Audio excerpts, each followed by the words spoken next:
Meron akong natuklasan na authentic unlimited Korean barbecue dito sa lungsod ng Parañaque at siguradong solid at masarap ang matatamasan nyo dito. Kaya ano pang hinihintay nyo? Tara, let's guys go! So tonight may kadate nga po pala tayo ngayon at inaya ko agad sa sanggupsalan kasi kadalasan kapag first date, ito agad ang nasa list kapag magpo-food trip. At dito lang naman kami pumood trip sa Myeongryun, Jin sa Galbi. At balita ko kakabukas lang daw neto, as in itong araw lang guys, kaya kay dali-dali namin agad siyang pinuntahan. At dito lang naman sila located sa SM Sukat, second level, SM City, Building A, Sukat, Parañaque City. At ayun na nga po guys, alam nyo bang sobrang ganda dito? Napaka-cozy ng place nila and ang goods ng ambience. At tapos guys, sobrang perfect place ito para sa barkada, jowa, at pamilya. At tapos guys, alam nyo bang sa halagang 599 matitikman nyo na lahat na kung anong meron sila? As in lahat na kung anong meron sila. Katulad ng mga to, meron sila ditong pork belly, pork Jin sa Galbi, daepei samgyup, mushroom roll, beef bulgogi, salted chicken, soy sauce chicken, spicy chicken, at marami pang iba. May kasama na nga rin po pala itong one steam egg. Mga ganito siya kalaki guys, kaya sure ball na mabubusog ka. At saka guys, matik na mabubusog ka talaga dito, sanggupsalan to eh.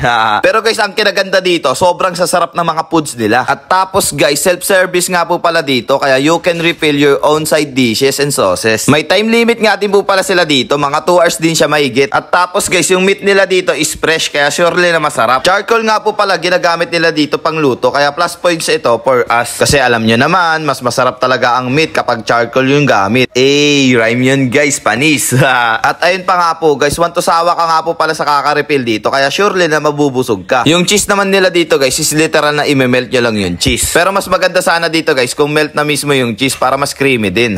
May soup nga din po pala sila dito at ang sarap din niya. Kung kailangan nyo naman ng maraming utensil and plate, nandyan lang din po sa self bar. At tapos guys, alam nyo ba kung anong pinakamaganda dito at mabisa? Nabawasan natin yung pabalik-balik ng waiter para sa bawat request ng mga refill ng side dishes. May chicken nga rin po pala sila rito, kaya isa rin ito sa mga nagustuhan ko. At tapos guys, sobrang worth it nga rin po pala yung 599 pesos mo dito. At ito pa yung kinaganda dito sa Myeongryun Jin sa Galbi, is meron silang the most premium quality meat that throws different flavor with different cuts on every meat. At tapos guys, hanggang dito na nga lang din po pala tayo. Kung nakukulangan kayo sa impormasyon, nalagay ko na lang po sa comment section. So again, this is Ajak TV. Thank you for sunshine, thank you for rain, thank you for joy. Ingat, salamat, bye-bye, bless!